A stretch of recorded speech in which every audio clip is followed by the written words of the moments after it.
días, bienvenidos a Cornucopia, como sabéis, el espacio cultural destinado a hacer eventos públicos dentro de la editorial El Toro Celeste y en colaboración con Fundación Unicaja.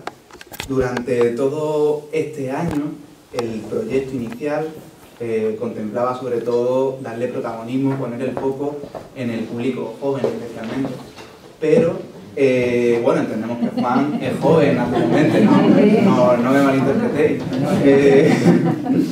Pero la verdad es que, claro, luego estuvimos considerando que podría llegar a ser mucho más fructífero mezclar todas las generaciones y poder ver cuáles eran los resultados dentro de este proyecto, ¿no? Que al final acaba incluyendo interculturalidad y bueno, qué mejor, ¿no?, que inaugurar esta nueva etapa de Cornucopia con Juan. Así que Juan, bienvenido. Muchas gracias por venir, muchas gracias a todos también por estar aquí con nosotros. Os recuerdo que en cualquier momento de la tertulia podéis intervenir. Lo único que os agradecería que levantarais la mano para yo poder saber también en qué momento queréis intervenir. Y sin más, vamos al todo. Juan Ávila Macías ha desarrollado su actividad intelectual en el campo del pensamiento filosófico, lingüístico y antropológico. Fue catedrático de filosofía desde 1981 hasta 2012. A partir de 1991 inició una colaboración de investigación en el área de lingüística de la Universidad de Málaga y en el marco de esta colaboración, desde 1998 hasta 2002, realizó una tesis doctoral que trataba sobre los mecanismos cerebrales y los procesos mentales que intervienen en la producción del lenguaje. En 2004 empezó a trabajar como profesor de antropología en el Centro Asociado María Zambrano de la Universidad Nacional de Educación a Distancia de Málaga, donde sigue ejerciendo todavía su labor como tutor. Durante el largo periodo de tiempo en que ha desarrollado su vida relacionada con el pensamiento y la investigación, ha hecho continuas incursiones en la lingüística, la psicología cognitiva, la psicolingüística, la neurología, la antropología o la paleoantropología. Basta con echar un vistazo a su bibliografía para intuir que ha dedicado todos sus esfuerzos en abrir un campo nuevo y original del pensamiento filosófico. En este contexto, ha desarrollado investigaciones sobre las raíces antropológicas de la subjetividad creadora, los procesos cognitivos de la producción del lenguaje, la formación de la mente y el origen del lenguaje en la identidad personal. Durante los últimos años ha abierto un proceso de reflexión sobre las identidades, la identidad sexual y de género, el desarrollo ontogenético de la transexualidad y un marco teórico para el estudio y el conocimiento de la transexualidad infantil. Como veis, aunque sea un currículum breve, era importante decir hasta la última coma para poder entender con quién dialogamos hoy. Juan, la primera pregunta yo creo que podría llamar la atención de casi cualquier persona el gran número de campos en los que ha intervenido de manera intelectual. ¿A qué se debe toda esta diversificación?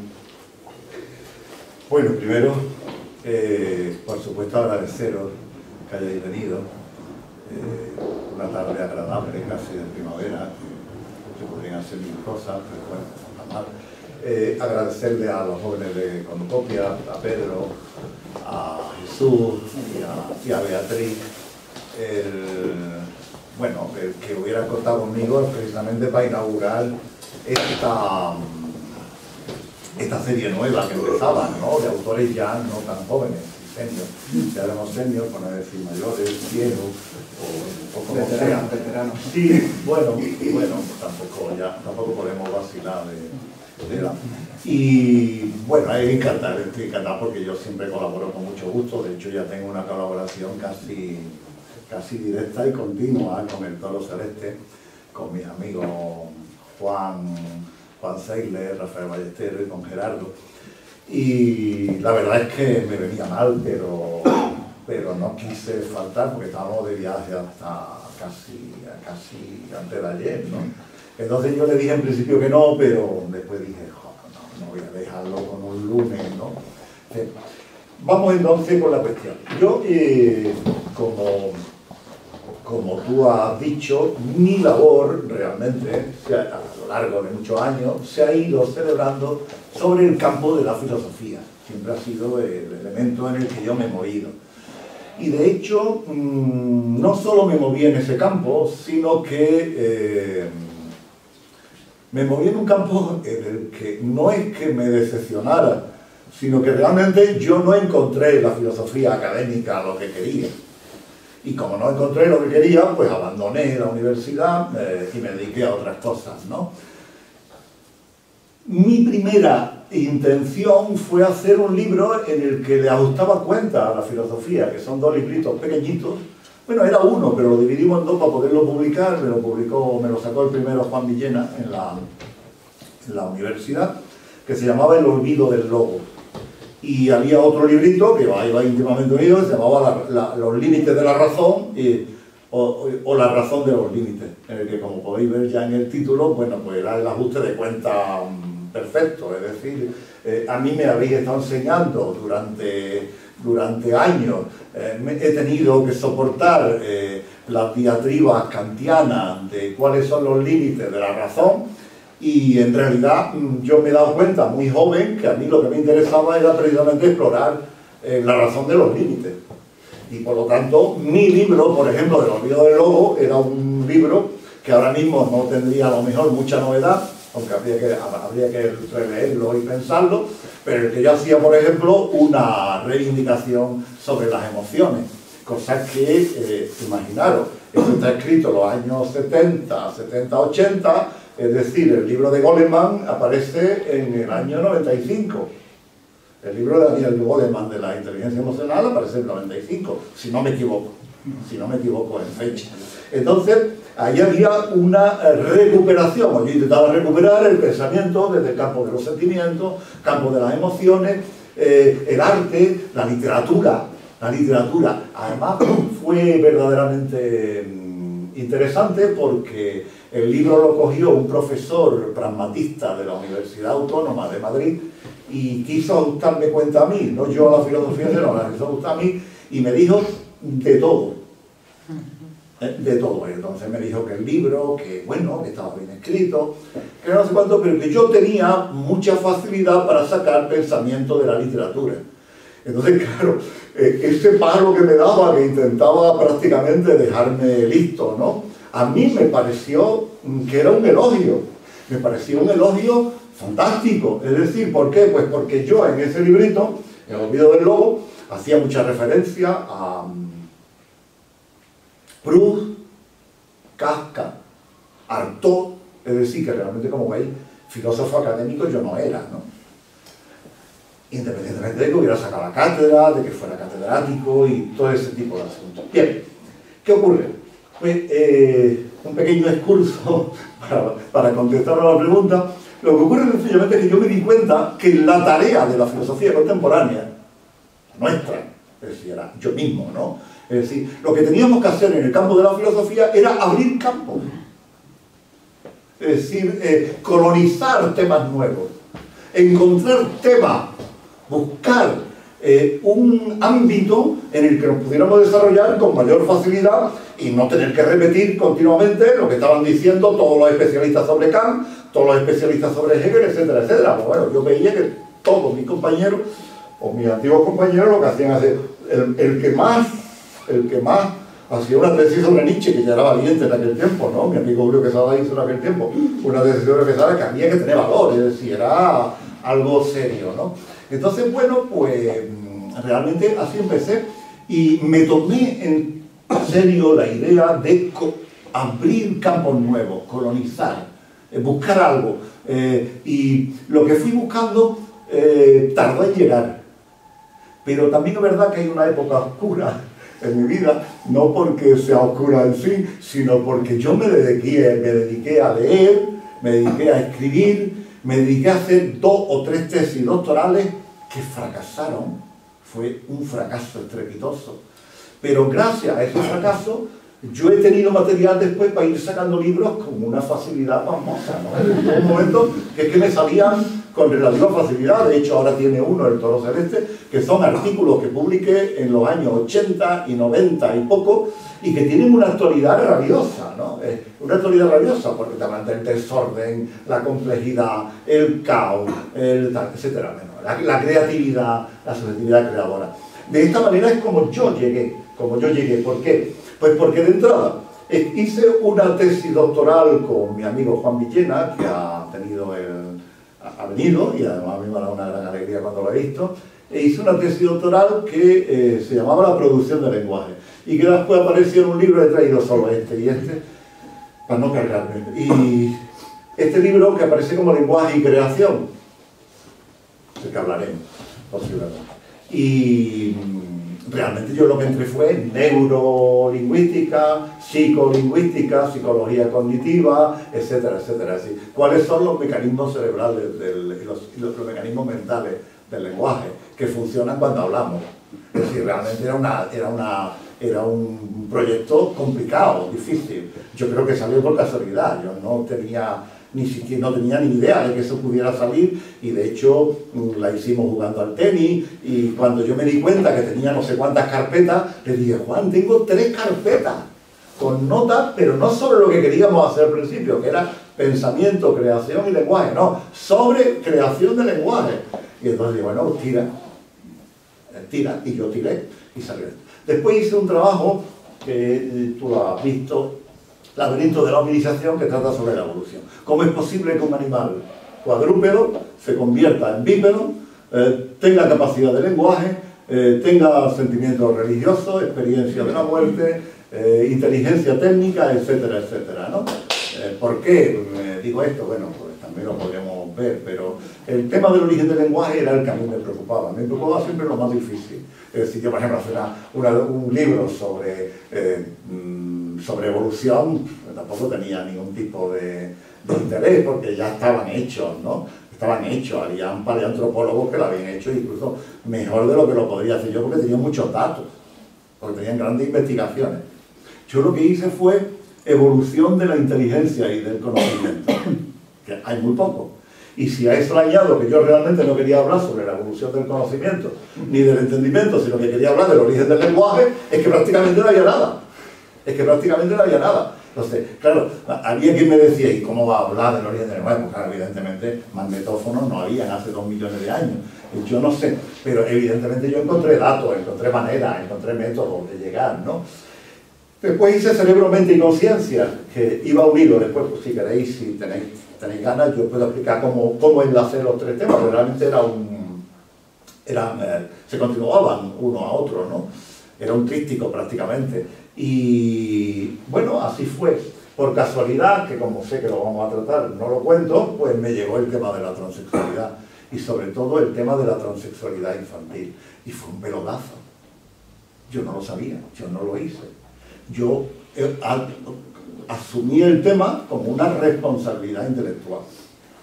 Vi que había una madre que estaba sufriendo muchísimo en Málaga, sufriendo mucho, sola, contra el obispo, contra las autoridades, contra su colegio. Le hacían todas las mañanas el pasillo como a las brujas, a ella y a su hija, a su niña pequeñita de 6 años, y dije: hay que hacer algo. Y el hacer algo supuso un compromiso muy importante con un movimiento asociativo en el que habían 12 familias, pero hoy día son 2000 familias en España. Son 2000 familias en España. Y bueno, pues gracias a esto escribí un libro pues que era único. Yo no lo sabía tampoco, pero era único en España y era único a nivel internacional. Y ya que justo hemos llegado aquí, claro, y para claro, ir luego dándoles un marco contextual, una coherencia discursiva a todo lo que va a ser lo que va a ser Cornucopia, vamos a empezar por el final, como es natural. Por el final. Naturalmente, por la transexualidad. Sí. Además de interesarte por un motivo que todavía no nos has explicado, porque justo te llegaba de sorpresa, te llegaba de repente la transexualidad, ¿por qué te interesa? Y sobre todo, ¿podríamos decir que existen verdaderamente el hombre y la mujer de una forma polarizada, ¿O somos todos un poco hombre y un poco mujer? Bueno, vamos a ir por partes, ¿no? A mí no me cogió de improviso el tema de la transexualidad. Bueno, me improviso el tema de la transexualidad, es que nadie sabía, es curioso. Es un tema verdaderamente curioso, a mí me sorprende. Nadie sabía que había niños transexuales. No se le había ocurrido a nadie. De hecho, todavía hay muchos especialistas que lo niegan. No existe la transexualidad infantil, así, tajante, rotundo, ¿no? Hay especialistas, incluso especialistas transexuales, personas transexuales que dicen que existe la transexualidad infantil. Bueno, es otro tema, es otro tema. Yo durante un año largo, además yo soy bastante bruto trabajando, yo me había dedicado a trabajar con el máximo especialista que hay en España, porque yo era profesor de antropología de la sexualidad. Entonces, como profesor de antropología de la sexualidad, yo había trabajado varios campos, pero uno de los que yo había trabajado era precisamente la transexualidad. Si yo no hubiera sabido nada de transexualidad, poca ayuda le podía haber aportado a las familias que estaban empezando a vivir y que cuando se enteran que tienen un niño transexual se descomponen, es decir, se mueren, porque temen al gran desastre, ¿no? Es decir, ¿qué va a ser de mi hijo? ¿Qué va a ser de mi hija? El mundo de la noche, la prostitución, no sé cuánto, los temas que se cruzan a la familia son tremendos y el sufrimiento que hay en la familia es tremendo. Entonces yo llevaba ya un año y de hecho había dado ahí algún alumno mío de antropología y saben que yo había hablado de transexualidad, llevaba un año y di 2 conferencias, yo había dado 3 conferencias en Málaga. Entonces sabía de qué iba, conocía muy bien el tema. Y lo que hice en realidad fue tranquilizar, explicar la transexualidad como un fenómeno natural y pensar que aquello que le estaba pasando a los niños es lo mismo que le había pasado a las personas adultas cuando eran niños. Lo que pasa es que no tuvieron ayuda, sino que lo contrario, tuvieron prácticamente lo contrario, una presión tan fuerte que era insoportable su vida. Es decir, yo conozco niñas que con 10 años, 10, 12, 14, 15, las han echado de su casa. Entonces, ¿a quién le puede extrañar que se dediquen a la prostitución?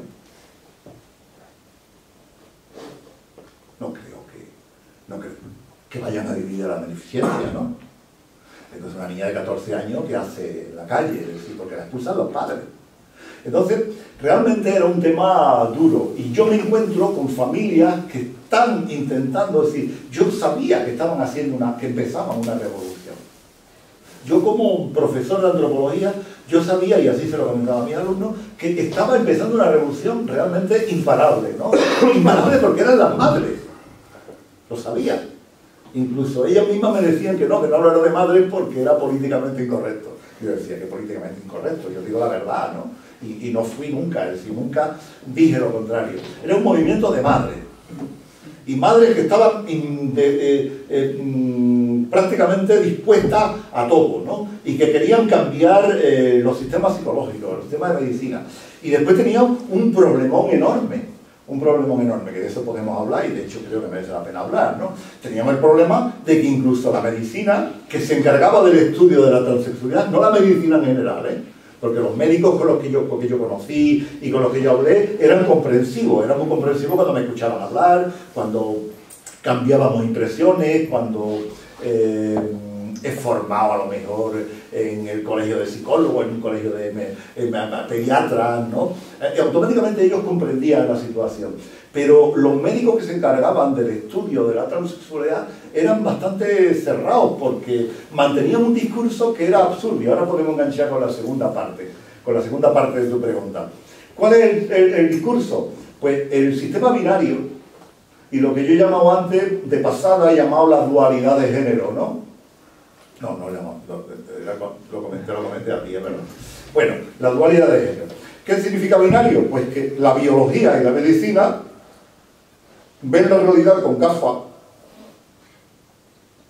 de 2 colores, y lo que dicen, pensando que eso es ciencia, lo que dicen es que existen hombres y mujeres.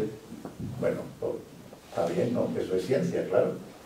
No solo dicen que existen hombres y mujeres, sino que al mismo tiempo ocurre algo peor. Y es que no solo existen hombres y mujeres, sino que el sistema de ordenación de la sexualidad es bastante cerrado y expulsa a las personas del sistema, es decir, expulsa a las personas pues por el hecho de ser homosexuales, de ser gay o lesbiana, expulsa a las personas, evidentemente peor todavía, por ser transexuales, por ser intersexuales, pero con el agravante de que, por ejemplo, una persona intersexual, antes de los 2 años la operan. La operan, es decir, la amputan. Hay una amputación de clítoris en todas reglas. Y nos llevamos la cabeza con África y con no sé cuándo tal, con la ablación de clítoris, y sin embargo estamos teniéndola aquí en los quirófanos, limpia, aséptica, pero evidentemente ablaciones de clítoris que suponen la destrucción de la identidad de una persona. Porque evidentemente antes de los 2 años no se sabe esa persona quién es, qué identidad sexual tiene. Se le puede amputar un clítoris, pero sin saber realmente qué tal, con el problema que tiene, evidentemente, de salud, de problemas de dolor de otras operaciones, carencia de placer, etcétera, etcétera, etcétera, ¿no? Todo lo que queráis. Entonces, bueno, realmente, ¿qué ocurre? Pues que lo que yo estaba viendo desde el campo de vista de la antropología, lo que yo estaba viendo era una perspectiva absolutamente distinta. Si el discurso biomédico lo que dice es que la transexualidad se ha producido en el proceso de diferenciación de la sexualidad, en el útero materno, porque hay un momento en que cromosomas, gónadas, etcétera, se han ido originando en una manera lineal y hay un momento en que da un salto y el cerebro ha tomado otro camino. Ellos dicen, es un trastorno, se ha producido el trastorno de pasar al otro camino. Claro, es que eso sí lo ves con la perspectiva de la dualidad, del binario. Si solo hay hombres y mujeres, queda claro que ahí se ha dado un salto que es irregular.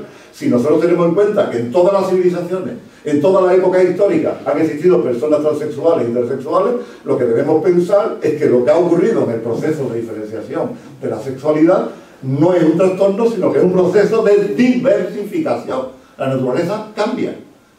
Ellos pensaban que era un error de la naturaleza y yo empecé a decir entonces, me parece que estáis equivocados, la naturaleza no se equivoca, la naturaleza no comete errores, puede cometer o puede tener problemas de diferenciación, de diversificación en este campo, pero estamos hablando pues de personas que se han dado en otras culturas y que se han visto con absoluta normalidad, de niños pues, o de niñas, o se sienten niñas a la vez, pero sin embargo tengan genitales masculinos.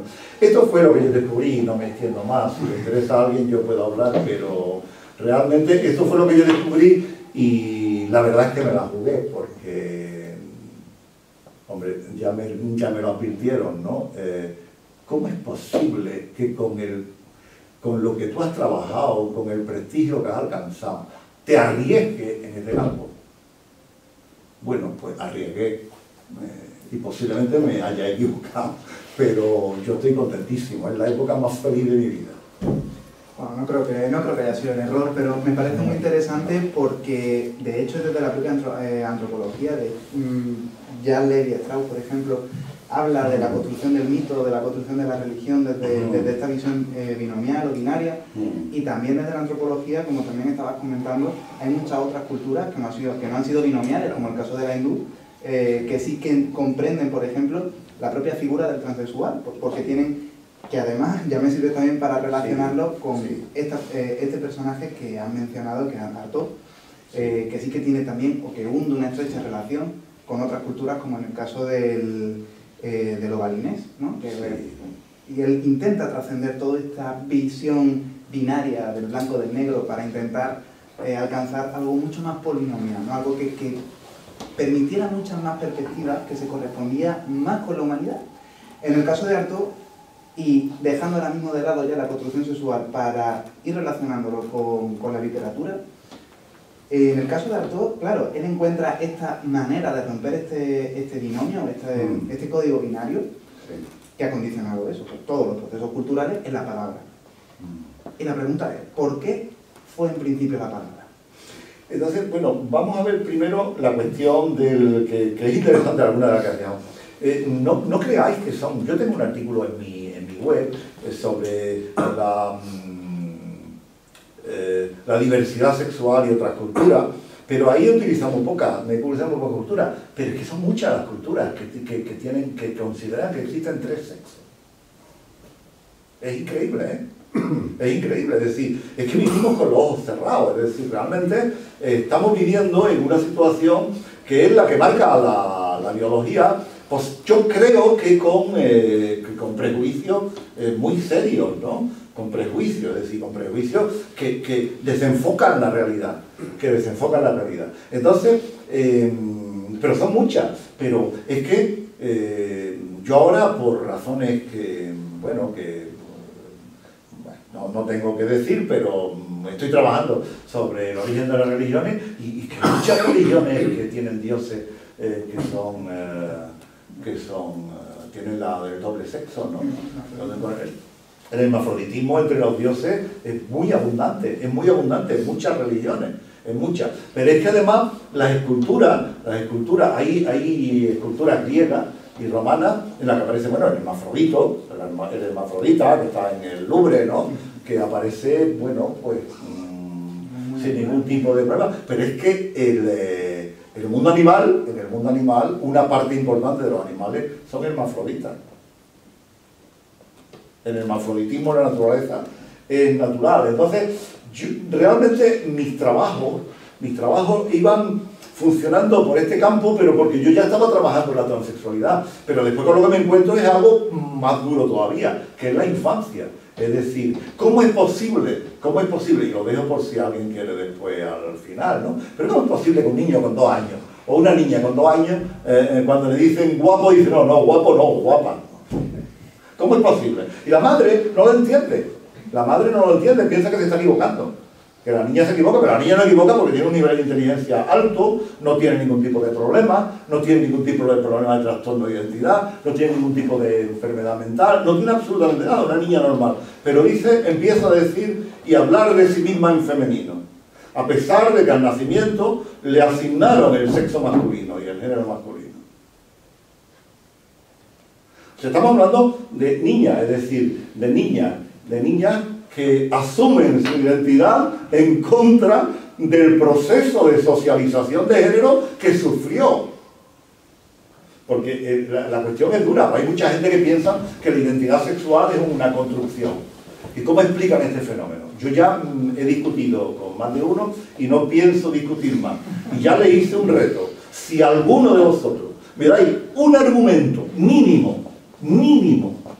mínimamente comprensible y razonable de por qué una niña, en contra del proceso de socialización, dice que es una niña, cuando la han educado y han construido su género durante 1, 2, 3, 4, 5 años, como niño, ¿por qué en un momento determinado tiene esa visión de la identidad? Yo tengo la explicación evidente por qué lo hace, pero dármela, es decir, a ver cuál encontráis. Porque ahora mismo la idea de la biología está muy mal vista en las cuestiones de identidad de género. Pensar que la biología es el fundamento de la identidad es algo abominable. Con lo cual estamos cayendo en una especie de neoscurantismo de carácter casi medieval, ¿no? Porque la biología es una ciencia puntera. Entonces, la biología molecular y la genética. Entonces, realmente encontramos esto. Bueno, la primera parte queda resuelta. Me quedó otra parte que no terminamos de ver en cuanto al hombre. Tú decías, ¿hombre o mujer? Esto se está complicando mucho, pero se está complicando independientemente de que existan personas transexuales o intersexuales. Es decir, desde la década de los 80, 70, 80, bueno, antes por supuesto, pero con el feminismo nosotros nos hemos encontrado con una situación que es clarísima. Se ha producido un desplazamiento de género. Y se ha producido un desplazamiento de género clarísimo porque las mujeres no tienen por qué reconocerse en los roles de género que se le están asignando. Y los hombres no tenemos por qué conformarnos con los roles de género que se nos están asignando y con los papeles y con los elementos. Entonces la idea es tan clara como esta. Es decir, evidentemente es que no hay hombres y mujeres en el sentido en que se decía tradicionalmente. Es decir, la ternura a mí no tiene por qué estarme prohibida. Las lágrimas no tienen por qué estarme prohibidas, ni llorar en silencio, ni a oscuras, ni no sé cuánto. Yo puedo bañar a mi hijo cuando nacen, y se ha roto radicalmente, este tipo de género se han roto. Pero si además le añadimos lo de la transexualidad, mucho más. ¿Por qué? Pues porque hoy hay distintos tipos de mujeres. No es lo mismo una mujer que se llama, en este campo se llama cis. Cis quiere decir que no es transexual. No es lo mismo que una mujer transexual, pero son mujeres, y son mujeres en toda regla. Es decir, el único problema es, bueno, el que quiera crearle la sociedad. Normalmente si trastorno de género, mentira, no hay trastorno de identidad. Disforia de género, no hay disforia de género, es falso, es falso. Hay algunas personas que tienen disforia de género, habría que pensar por qué. Incongruencia de género, que dice la medicina, que dice la APA y que dice la Organización Mundial de la Salud. No tiene por qué haber incongruencia de género. Yo conozco niñas que con 6 años se pasean libres, niñas transexuales, claro. Se pasean libremente por la piscina en verano con absoluta tranquilidad. La madre se preocupa porque le van a decir algo y ella le dice, oye, hija, mira, yo creo que tú... Y la niña le dice, no hay problema. Si algún día alguien me dice algo, yo le diré que soy una chica trans. 6 años. ¿Qué incongruencia de género? Ven con absoluta naturalidad su cuerpo. Porque su cuerpo es un cuerpo sano. Su cuerpo es un cuerpo sano. O sea que lo que tenemos es la idea de que ha cambiado evidentemente el modelo de hombre y mujer. Ha cambiado el modelo de la sexualidad. El heterocentrismo no funciona. Ahora lo estamos viendo en la convocatoria de manifestaciones. El sistema patriarcal no funciona.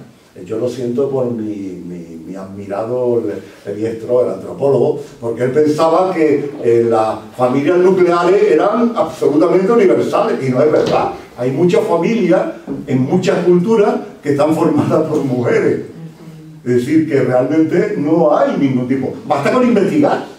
Es que basta con investigar. Hay culturas en que las familias están formadas por mujeres. ¿Cómo tienen hijos? Esa es otra cuestión. Pero de entrada viven en una casa común, que es la casa de las mujeres. Y no hay más. Pero vaya, no hay solo una cultura. Entonces, claro, esta es la cuestión. Vamos entonces con el tema de la palabra. Lo demás lo dejo abierto por si alguien quiere preguntar. Este joven quería preguntar, ¿no? ¿Sí?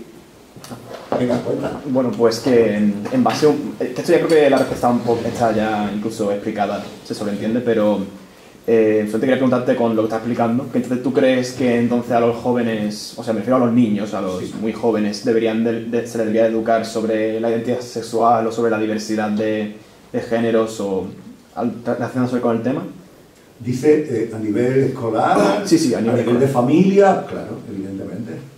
Hombre, lo que no tiene sentido es que tú te encuentres con un niño de 3 años que realmente está totalmente, está sufriendo en la escuela, porque en las primeras lecciones de diferenciación sexual están diciendo que existen niños y niñas, y que la niña tiene vulva y que el niño tiene pene, y ella que se está viendo, esta niña que se está viendo lo que tiene, dice, ¿yo dónde estoy?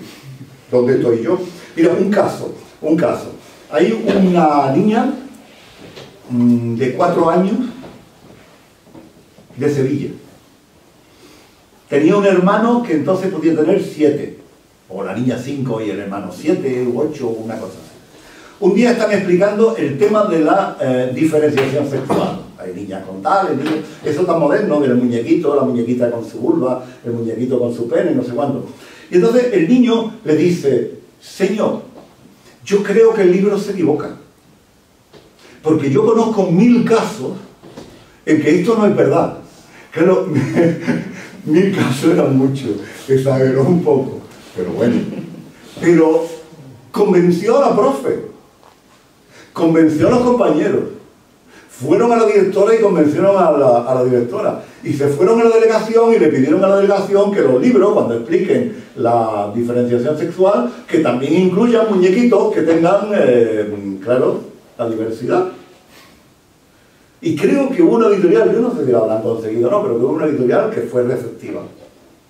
La editorial creo que fue receptiva, de hecho ya se está haciendo, hay programas, pero esto es realmente en el campo natural, o sea que se debe formar, yo creo que se debe de entrada a la familia, ¿no? De entrada a la familia, después el colegio y el respeto, claro, y se deben educar, aquí de varios que nos dedicamos a la enseñanza, y evidentemente se debe educar en el respeto, ¿no? Lo que no tiene sentido es machacar, ¿no? Es decir, destruir. O sea, tú imagínate el gran problema de esta niña, de la niña de San Patricio, el problema era ponerse una falda.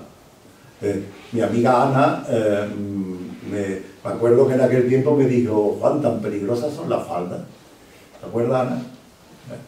Tan peligrosas son las faldas. Claro. El único problema era vestir como una niña, como lo que se sentía. Como lo que se sentía. Vamos entonces con la palabra. Bueno, es que depende también cómo lo tomemos. Me parece que te lo comenté, ¿no? Depende cómo lo tomemos. Si lo que estamos intentando es iniciar el tema de la evolución, que creo que es lo que tú intentas, ¿no? Si estamos intentando introducir el tema de la evolución, yo no diría que lo primero es la palabra. Yo diría que lo primero son los pies. Claro, estamos hablando... Claro, después viene la cuestión, ¿y cuándo dejamos de ser animales con la palabra? Bueno, no dejamos de ser animales nunca. Nosotros seguimos siendo simios, seguimos siendo primates, nos guste o no nos guste. Mi madre dice que no, que primate seré yo, ¿no? Y que del mono defenderé yo, que ella no. Pero bueno, seguimos siendo primates, seguimos siendo simios, y parece que no hay ningún problema. Pero ¿cómo se produjo la evolución? El primer cambio que se da, antes se decía 3 millones de años, con Australopithecus, bueno, hoy día ya se sabe que se dio la bipedización con Ardipithecus ramidus, y estoy hablando de memoria porque es un tema que abandoné hace tiempo. Ardipithecus ramidus, el Sahelanthropus shadensis, y estamos hablando de 6 millones de años. Estamos hablando de unos primates que son bípedos, y por lo tanto con una cierta posición erguida hace 6 millones de años. No es ninguna broma. Entonces, realmente, ¿qué ocurriría? Pues que si nosotros nos pudiéramos meter mirar por una puerta, por un agujero, pudiéramos mirar cómo funcionaban aquellos seres, nos encontraríamos que eran simios, con la frente liniza, ¿sí? Y bípedos, con una bipedación no exactamente igual que la que tenemos ahora. Porque el Australopithecus, con 3 millones y medio de años, con 3 millones de años, 2 millones y medio de años, tanto la estructura de las manos como la estructura de las piernas y de los pies suponían que dormían en los árboles. Es decir, podían vivir en el suelo, hacer su vida en el suelo, pero generalmente cuando dormían se refugiaban en los árboles. Entonces realmente, pero lo que es cierto es que nosotros empezamos a ser hombres por los pies, por las piernas. Es decir, el cerebro funciona posteriormente. ¿Y qué pasa con el lenguaje? Es un tema apasionante. Yo estaba haciendo mi tesis doctoral, lo sabe Juan, tenía un parágrafo que decía la evolución del lenguaje, y tuve que cortar, pero cortar de una manera cruenta, sufriendo, porque es que si no, no terminaba nunca el trabajo. Entonces, yo tuve que trabajar sobre evolución después, a posteriori. O sea, yo saqué lenguaje y creación en el 8, el laberinto de la hominización sale en el 10. Entonces, fue cuando terminé la tesis, fui profesor de antropología en la UNED y fui profesor de una asignatura que se llamaba hominización, y fue cuando empecé. Entonces, lo que yo me encuentro es que el lenguaje aparece, pero como un proceso largo, y un proceso largo que realmente no fácilmente identificable, pero desde luego sí conocible, se puede conocer. ¿Por qué? Pues porque todos los animales tienen sistema de comunicación, todos los animales. Si todos los animales tienen sistema de comunicación, ¿qué podría pasar con aquellos primates de los que nosotros procedemos? Lo más seguro es que tuvieran algún sistema de comunicación. Si una abeja, un animal con un cerebro minúsculo, sale de la colmena va a buscar flores, y cuando encuentra un seto apetitoso, vuelve a la colmena y le hace una danza a las compañeras para indicarle en qué dirección y a qué distancia está ese seto, para que puedan ir a buscar, y además se sabe porque hay gente para todo, y allí Montfrey se dedicó a estudiar las abejas en el año 29, me parece, no me hagáis mucho caso para hablo de memoria. Hablo de memoria, pero creo que no me equivoco. ¿Qué ocurre? Si que realmente está pasando algo raro. Es decir, no solo tienen capacidad para conocer el medio, con un cerebrito minúsculo, sino que además tienen la capacidad y tienen el sistema de comunicación para compartir con sus compañeros de colmena dónde hay un seto, qué alimentación tienen, en qué dirección, etc. Solo con una danza. Solo con una danza. Claro, si la tienen una abeja con ese cerebro... Bueno, a ver si no me equivoco, mi memoria no me traiciona.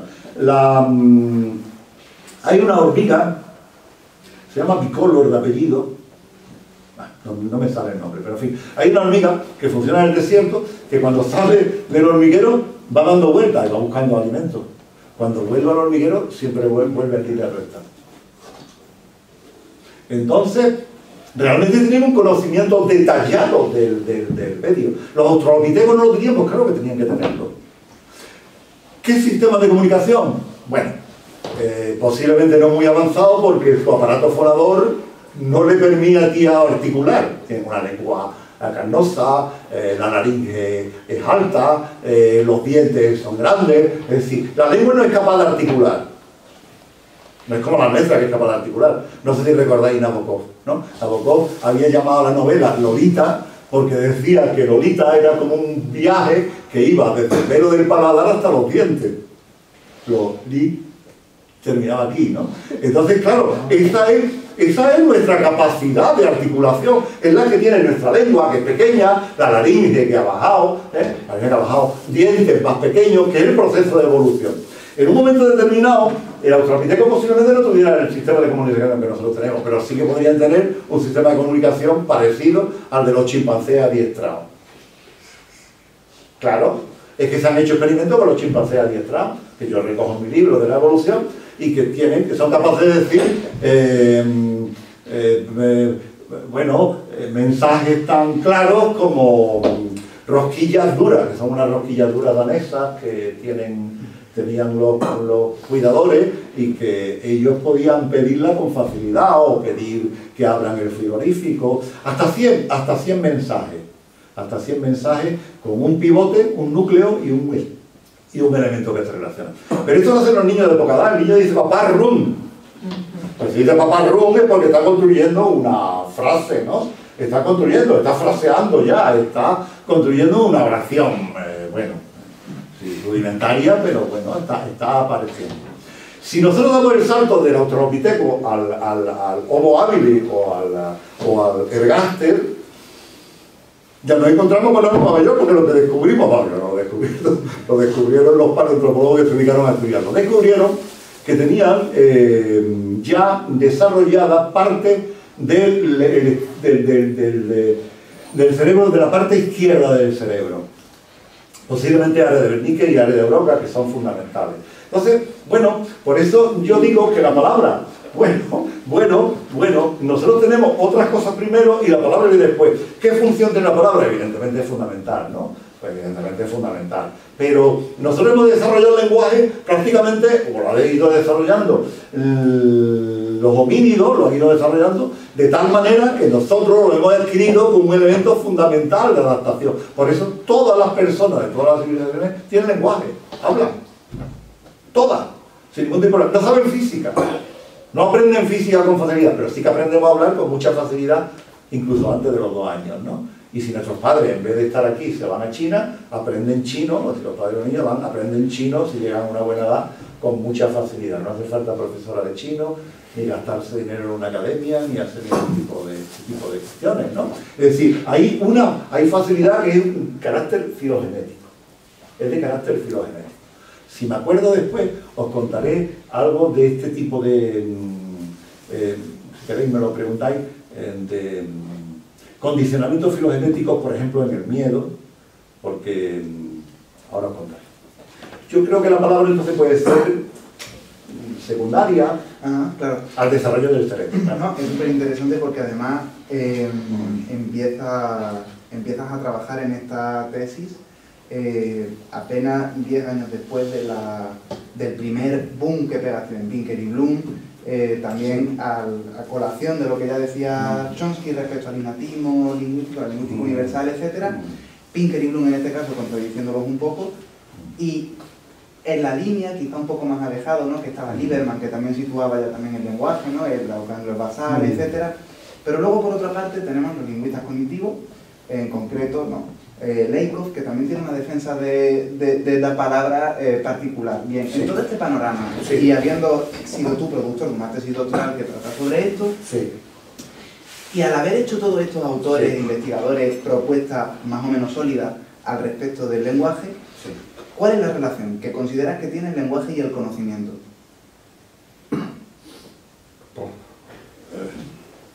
Complicado, ¿no? O sea, y sobre todo lo digo porque, claro, hemos empezado también esta charla con este primer librito que tú comentabas, ¿no?, que es El oído del lobo, y la función de la filosofía como aquella que abre campos. Claro, a mí siempre me gusta recordar que logos efectivamente significa razón, pero también significa palabra, y que la razón y la palabra en el mundo griego está, bueno, prácticamente imbricada casi a la totalidad. Entonces, claro, en este contexto de razón y palabra, una relación casi indisoluble, luego todas estas teorías que han ido surgiendo, que también es verdad que estos autores, que son quizás más contemporáneos nuestros, no han sido los primeros en decirlo, pero sí es verdad que ahora mismo son los que más nos suenan a todos. ¿Cuál consideras entonces que es la relación entre el lenguaje y el conocimiento? Porque claro, en contraposición de la filosofía académica, de la que tú comentabas, quizá las conclusiones a las que hemos llegado, y quizá por eso esa neblina social, ¿no?, respecto al género también, pero respecto a toda la realidad, a donde hemos desembocado es precisamente a ese dualismo, a esa sociedad binaria, ¿no? Y mientras que por el contrario todo lo que ha sido la producción artística, la palabra, etcétera, ha roto, ha abierto campo en la creación artística, la creación del yo, también en Nietzsche, en Ortega. Por eso me parece que se produce aquí dos posturas totalmente enfrentadas entre sí, que claro, siempre en la ruta intermedia, el escepticismo que tú decías, ¿no?, de no nos lleva a nada todo esto de el género como cultura y no hablar de la biología, etcétera, pero que se acaba perdiendo en un escepticismo. Pero si no entramos en el escepticismo, tenemos estas dos posturas, ¿no? Pues, por un lado, la verdad, por otro lado, lo relativo, y en medio, relacionándose entre ellos, está el lenguaje y el conocimiento. ¿Cuál es la relación que tú crees que existe? Bueno, claro, es una pregunta quizás para un lingüista que desarrollara la lingüística cognitiva, que yo no hago.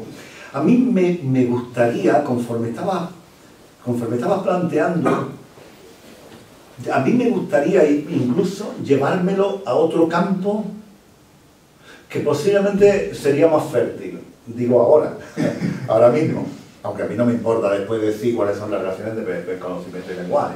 Pero ¿por qué no en lugar de conocimiento decir pensamiento? Te digo por qué.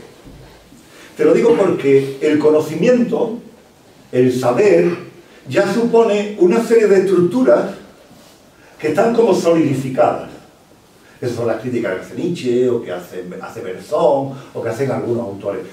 Son como si tú tuvieras las aguas del río fluyendo continuamente y lograras solidificarlas, pararlas, ¿no? Hay un ejemplo un poco cursi, pero es lo de la mariposa, ¿no? Es decir, bueno, cazar la mariposa, clavarla con alfileres y disecarla y no sé cuánto, se pierde el vuelo, se pierde el gracejo del vuelo, se pierde el sentido del fluir de la realidad. Te lo digo porque cuando yo me planteo la idea del pensamiento, sí que me estoy planteando la posibilidad de una realidad que está fluyendo continuamente también. Y en cambio, el lenguaje, como decía Nietzsche, como decía Berzón, son como alambiques, son como columbarios, quedan totalmente clasificados, por lo que yo no estoy de acuerdo. A mí me encanta Nietzsche, me influyó muchísimo en mi época joven, pero no estoy de acuerdo en esto, porque el lenguaje puede crear realidades muy fluidas, puede crear realidades absolutamente que fluyan tanto como el río, como la nube de la mariposa, etc. Solo hace falta saber escribir, claro. Solo hace falta saber escribir. Y el pensamiento lo consigue de la misma manera. Es decir, yo tengo la idea, porque ya sabes que a mí lo que me interesa mucho es el tema de la creatividad. Entonces, yo la idea que tengo clarísima, es que el lenguaje no existe como una realidad cosificada. No es una estructura sólida que se nos dé de una vez por todas. No existe un limbo del lenguaje donde podamos encontrar el lenguaje en su totalidad. No existe la totalidad de lo dicho. En esto yo soy también un poco chompiano, ¿no? En el sentido de que a mí la impresión que me da es que el lenguaje es una realidad muy viva que te permite articular frases indefinidas, incluso ilimitadas, que nadie ha escuchado nunca, que tú nunca has pronunciado y que los demás competentes, las demás con competencia lingüística, pueden comprenderla perfectamente y tú puedes emitirla perfectamente. Es decir, que realmente es una realidad que está fluyendo continuamente. Te lo digo porque en este sentido, tanto el lenguaje como un sistema que genera continua virtualidad, como el pensamiento, que hace exactamente lo mismo, te permite llegar a zonas donde existan conocimientos establecidos. Sí, y conocimientos que nosotros podemos tener. Cuando están en el libro, cuando hay un trabajo sobre lo que sea, da igual. Realmente el conocimiento ya supone una obra casi hecha, mi interpretación. Mientras que el pensamiento lo que te permite es abrir huecos, abrir posibilidades. Y el lenguaje también es la posibilidad de que pudiéramos rehacer continuamente el lenguaje. Lo pudiéramos rehacer continuamente. De que todo lo que se ha hecho puede esperar, nos sirve para preparar, nos sirve para tener una base de conocimiento absolutamente necesaria. Si no tuviéramos evidentemente el conocimiento, si no tuviéramos el saber, estaríamos llegando por primera vez a la realidad, ¿no? Pero la idea que yo tengo es que ese instrumento que tenemos, que es fantástico, ya os digo que en el caso de Nietzsche o de Bergson no comprendieron, es algo que te permite abrir muchos campos, muchos elementos virtuales, crear. Bueno, a nivel de creación, Malamé decía, il se promène à lisant le livre de lui-même. O sea, él se pasea leyendo en el libro de sí mismo, en su propio libro, un libro que lleva dentro. Proust hablaba también de un libro, entonces el libro de Proust no estaba hecho en ningún tipo de limbo, estaba dentro de la memoria, del inconsciente, pero era un libro que nadie se engañe, no era idealista en el sentido platónico, ¿no?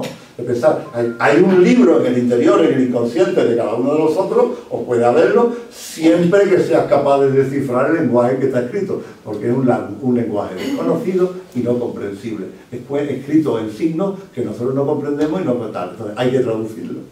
¿Y qué significa traducir para Proust? Pues significa traducirlo, hacer una traslación desde las pulsiones y los deseos hasta el lenguaje. En esa medida, en la medida en que yo pienso, en la medida en que yo hablo, primero pensar, incluso primero vivir, ¿no? Dentro de la vida, el pensamiento, el lenguaje, evidentemente generan conocimiento.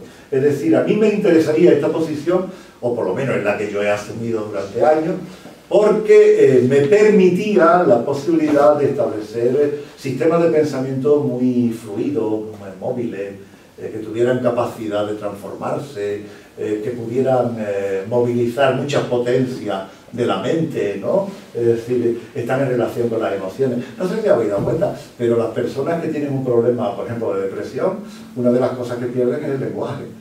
El elemento emocional hace perder el lenguaje. El lenguaje se paraliza, se convierte en lento. El pensamiento también es lento.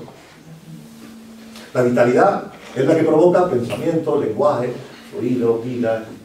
¿Consideras que entonces la realidad o la vida de uno mismo se configura en cierta manera como un discurso de uno mismo o el discurso del yo? Sería demasiado... sería demasiado. O sea, realmente yo ya he dicho que está Luis Méndez, ¿no? El de Madame B, pero también está Flaubert. Flaubert, cuando le preguntaban quién era Madame Bovary, Flaubert decía Madame Bovary c'est moi. Entonces, y yo mantengo la tesis, los que habéis leído el libro este de Joyce, Proust y Kafka, yo mantengo la tesis de que ¿quién es Ulises? Y yo utilizaba el término de Flaubert, de Madame Bovary c'est moi, pero además ¿quién es Ulises? Pues yo, es decir, ¿quién? Joyce, no Joyce. ¿Por qué? Pues porque Joyce se permite expresarse, mantenerse a sí mismo con doble identidad, con una identidad compleja, que es la que mi libro que viene, que llega yo creo que a final de año, a principio del año que viene, ¿no? Identidades complejas. Entonces, ¿qué ocurre? Pues que Ulises es Leopoldo Bloom y es Stephen Dedalus. Los dos. ¿Por qué? Porque salen de dos sitios distintos en Dublín, van caminando por las calles y hay un momento en que se encuentran. Y cuando se encuentran prácticamente no se hablan. No se dicen nada. Prácticamente están todo el rato, son horas sin hablar. Después se despiden. Y Stephen Dedalus se va, no sé a dónde. Y Bloom vuelve al lecho de su mujer, que lo está esperando,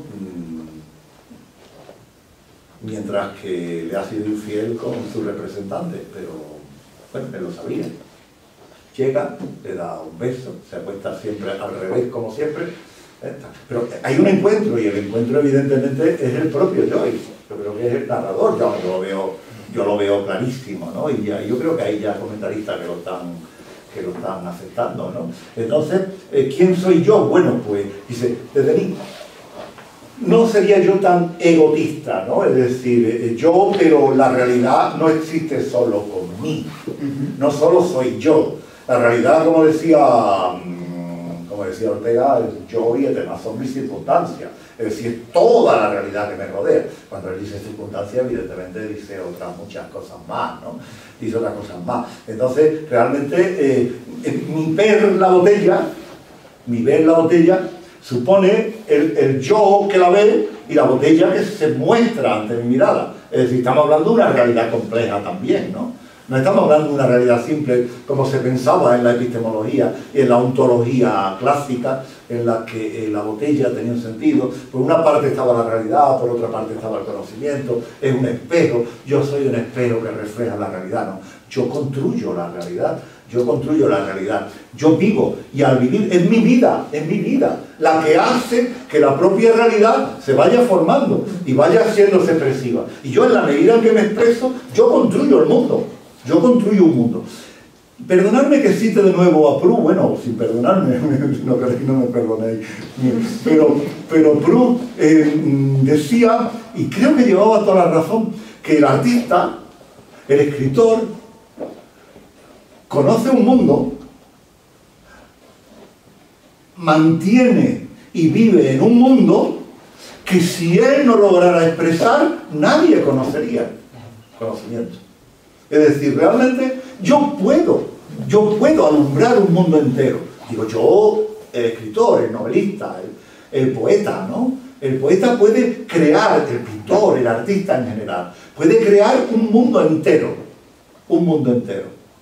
Está el artículo, que es en el libro que yo le di a Juan, era un artículo sobre Picasso, en el que yo titulo Razón, Arte y Creatividad, en el que yo relaciono a Picasso, la pintura, con la ciencia, y digo que al fin y al cabo, según dicen los científicos, Périgoyen dice que cuando el físico va buscando leyes de la naturaleza, investiga, es igual que el pintor, el poeta, que va alcanzando el conocimiento de la realidad. Eso dice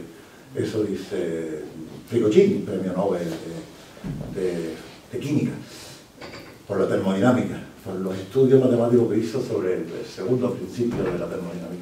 Entonces, bueno, realmente, fíjate por dónde, ¿no? Es decir, son mundos que nosotros descubrimos porque tenemos la capacidad de un lenguaje que nos permite llegar, y porque expresamos, completamos ese mundo con un lenguaje que nadie más. Y yo estaba pensando en eso de Proust, pero porque era un poco cursi, pero es bonito. La verdad es que es muy bonito. Decía que en cada uno de nosotros hay una especie, en el que sea capaz de desarrollar la poesía o la literatura, una especie de instrumento exótico, y me perdonáis, eso sí que me lo tenéis que perdonar, es que vivimos en una ciudad y vivimos en que realmente hay una inflación de poetas y de novelistas que es considerable, ¿no? Es decir, claro, entonces tendríamos que pensar cuál de ellos realmente está llegando hasta el descubrimiento del instrumento musical exótico, ese pájaro exótico que nadie conocería si él no hablara. Esto lo dije en una reunión hace poco y Maite, mi mujer, me regañó. Es que hice un discurso magnífico sobre la diferencia entre la poesía y la novela, la verdad que me quedó muy bien, pero al final terminé diciendo esto en una reunión donde había novelistas y cantaba un poeta presentaba una novela. Entonces, bueno, pero realmente creo que es así, ¿no? La verdad, pues era bueno, y ya tocando el final de la tertulia, porque aunque se haya hecho muy rápido, ya son las 9:10, la última pregunta, Juan, sí, antes de pasar a alguna pregunta que tenga el público. Y bien, como lo prometido es deuda y yo prometí que todo tendría una coherencia discursiva, hemos tocado la transexualidad, hemos tocado el conocimiento, hemos tocado la creación y finalmente nos acabamos remitiendo, ¿no? Hemos acabado al final hablando de la creación, de la creatividad. Al final, por lo menos yo creo que una conclusión en la que todos podríamos compartir, todo lo que hemos compartido esta tarde, es precisamente la capacidad de la creación, sea la del yo, la de la realidad, la del discurso, la del arte, pero que al final hay esa capacidad creadora.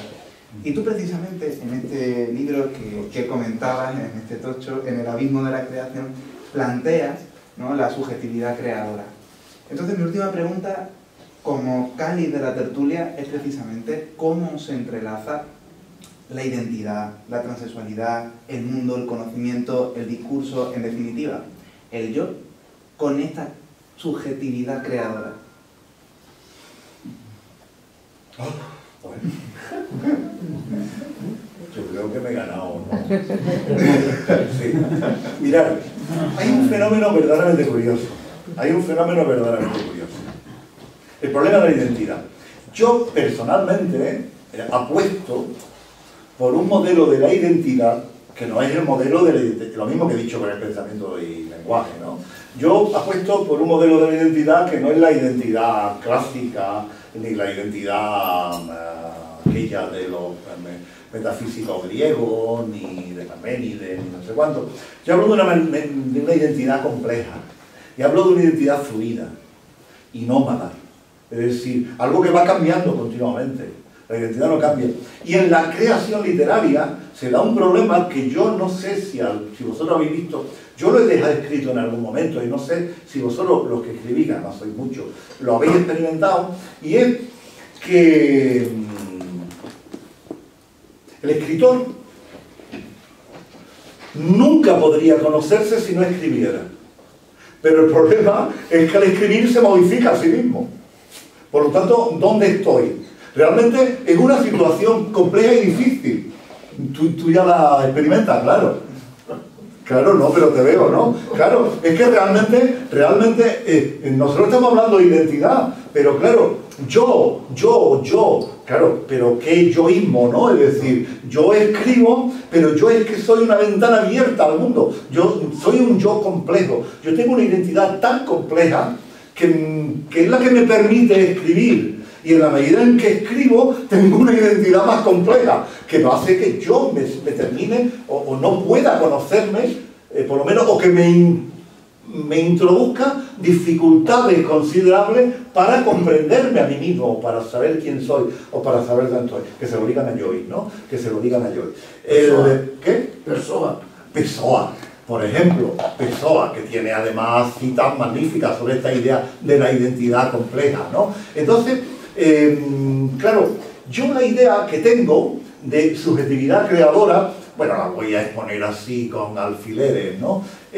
La idea la tiene Joyce, la tiene Proust, la tiene Kafka, y la tienen otros, evidentemente, que es la idea del inconsciente. Cuando yo escribí mi libro de lenguaje y creación, una de las tesis que yo defendí es que nosotros no hablamos, sino que el propio lenguaje nos habla. Es decir, la idea es que una buena parte de los mecanismos del lenguaje, de producción de lenguaje y de creación de lenguaje, son involuntarios. Hay mecanismos cerebrales que están actuando continuamente y que tienen esquemas productores que se han recogido en la evolución, que nos permiten poner en contacto. Yo no necesito pensar si voy a utilizar subjuntivo en aquello que estoy explicando, que estoy hablando, o qué estructura tal, sale automáticamente. Yo no necesito pensar, es decir, aparece de una manera involuntaria. Yo tengo la idea, puede estar equivocado, pero tengo la idea de que una buena parte de la creatividad y la subjetividad creadora está en el inconsciente. Y está en la memoria, pero no en la memoria como un cajón en el que vamos echando y a que podemos sacar las cosas tal como existen, sino en el concepto de memoria que se está utilizando hoy día en la ciencia, de muchos elementos, de muchos marcos, y que cuando yo hago plaf automáticamente salen, se unen todos, ¿no? Es decir, el lenguaje no funciona con frases completas, sino que es igual que la visión. La visión tiene más de 30 áreas, subáreas, que relacionan un elemento con otro y que basta con un estímulo para que se reúnan todos y produzca la visión. Basta con que yo tenga una lesión en el color, en la subárea del color, yo vería la realidad en blanco y negro. Si yo tuviera un problema en el área que procesa el movimiento, yo vería este bolígrafo cuando está aquí, y lo vería cuando está aquí, pero sería incapaz de ver el movimiento del bolígrafo cuando lo estoy tal. Es tremendo, pero es un problema, existe realmente.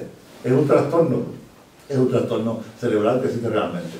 Entonces, ¿qué ocurre? Pues que en el momento en que tenemos, funcionan todos, bueno, un gran científico, Varela, que era un gran biólogo, decía que era como cuando un estadio entero canta gol. No hace falta que nadie se ponga de acuerdo ni que ensaye. Bueno, así funciona la visión y así funciona el lenguaje. Hasta cierto punto involuntario, evidentemente que yo diga involuntario, yo no estoy apostando por ningún adanismo, ¿no? No quiero decir que nadie escriba, bueno, ya he dicho antes que todo el mundo es poeta, claro, evidentemente hay que trabajar, hay que escribir mucho, hay que hacer un esfuerzo considerable, pero yo creo que hay una memoria que es creadora. La memoria va elaborando, independientemente de la conciencia, va elaborando datos que pueden salir y que en algún momento pueden funcionar. Y evidentemente después está el oficio, ¿no? Después está el oficio, es decir, no quiero decir que estoy consciente, que bueno, yo me pongo y... No, porque también he trabajado mucho, cada uno de mis libros tiene 200 libros de bibliografía, ¿no? Entonces, bueno, se trata de establecer esa capacidad. Picasso decía que él pintaba la contra. Entonces, en contra del museo imaginario. Claro, si yo realmente soy poeta y soy un gran profesional, pero soy tan buen profesional que hago unas poesías perfectas, pues posiblemente no me esté funcionando el asunto, ¿no? No me esté funcionando porque la profesionalidad se está cargando el sentido de la expresión, de la expresividad, el sentimiento poético. Puede ocurrir, ¿no? Digo yo, bueno, ¿qué puede ocurrir? Bueno, eso es lo que decía Picasso. Pensar a la contra el museo imaginario. Entonces, bueno, también lo decía Artaud, y lo han dicho mucha gente, el propio Van Gogh, sí que realmente no está mal la idea de lo que yo había dicho antes, de no caer en el escolasticismo, en el academicismo, los conocimientos totalmente establecidos. ¿Qué problema tiene hoy los sistemas de conocimiento? No sé si estaréis de acuerdo conmigo o no, que son serviles, cada uno tiene que hacer la tesis doctoral que se le impuso, que se quiso, no se le permite a la gente pensar con libertad en la física, en la investigación científica. Ya sé que esto que digo es arriesgado, pero realmente no creo que la libertad funciona como un elemento sagrado y que es lo que nos lleva, ¿no? tampoco voy a abominar del libertinaje, ¿no? En el lenguaje de ninguna manera, ¿no? La libertad es absolutamente necesaria. El pensamiento a la contra, como decía él. Y me abro a las preguntas que queráis, claro. Dime. Quería hacer dos preguntas. ¿Dos? Sí. La primera sería la primera parte que trataba el tema de la sexualidad. Cuando trataste el tema de educación mental, me acordé de cuando hice el TFG, yo estudié filosofía, y cuando hice el TFG fue sobre la broma de que una Sánchez Córdoba que hablaba del amor y tal. Y en la introducción pues hablaba de una cosa que me pareció súper horrible, que era como, que era el tema femenino, un poco goete, que era como la idea del femenino como la musa, la mujer que siempre está en lo pasivo, ¿no? En el que situaba a la mujer como lo activo. A donde quería ir con esto es, actualmente ya, como que esto se está construyendo, ¿no? No hay femenino masculino, pero se llama, mientras que no hay femenino masculino, sí se habla de identificación sexual, por ejemplo, nace varón, pero se siente como mujer, ¿no? Entonces tal. Y no podría ser, quizá, estuviera haciendo de burocracia, por así decirlo, en el campo sexual, me refiero, en vez de, no puede ser simplemente, como usted ha dicho, que simplemente normal, personas y punto, que estratificar excesivamente la clasificación de cómo es cada uno, tanto la identificación que lleva a largo plazo no podría ser contraproducente. O sea, ¿cree que realmente habría una diferenciación real que se puede decir masculino o femenino, tanto en plan, sí es que se siente como mujer, pero ¿qué mujer? O se siente como hombre, pero o realmente al final sería una especie como de pequeños matices, pero no una diferenciación. Sí. De entrada, cuando estamos hablando en el mundo de la transexualidad, es un elemento distinto. Yo ahí soy bastante respetuoso en el sentido de que tengo que respetar, y como he conocido a tantas personas transexuales y he conocido a tantos niños, yo tengo que ser muy respetuoso con lo que ellos piensan, con lo que ellos dicen. Y ahí tengo clara una cosa, y es que la identidad sexual depende bueno, es autónoma y autodeterminada.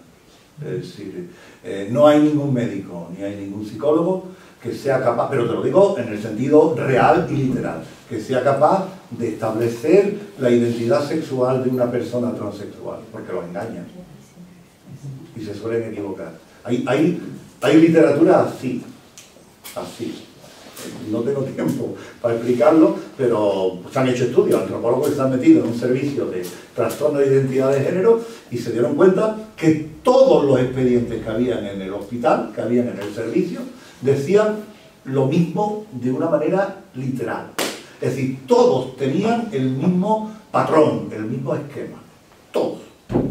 ¿Qué pasaba? Pues que las personas transexuales sabían lo que le iban a preguntar y contestaban lo que los médicos querían escuchar. Entonces, claro, ¿qué ocurre entonces con la identidad? ¿Qué ocurre con la identidad sexual?